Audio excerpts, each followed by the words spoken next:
Footnotes from the Life Application Study Bible. The disciples were sent out in pairs. Individually, they could have reached more areas of the country, but this was not Jesus' plan, and it was in keeping with the Jewish practice of having two witnesses. Going out by twos had these advantages. Number one, they could strengthen and encourage each other. Number two, they could provide comfort in rejection. Number three, they could sharpen each other's discernment, and fewer mistakes would be made.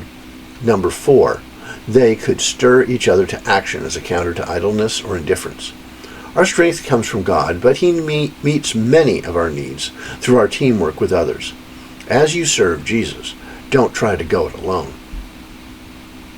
Mark recorded that the disciples were instructed to take nothing with them except walking sticks, while Matthew and Luke recorded that Jesus told them not to take walking sticks. One explanation is that Matthew and Luke were referring to a club used for protection, whereas Mark was talking about a shepherd's crook. In any case, the point in all these three accounts is the same.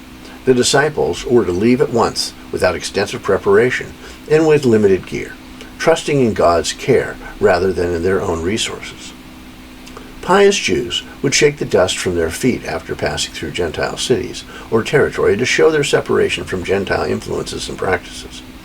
When the disciples shook the dust from their feet after leaving a Jewish town, it was a vivid sign that they wished to remain separate from people who had rejected Jesus and His message. Jesus made it clear that all who heard the gospel were responsible for what they did with it.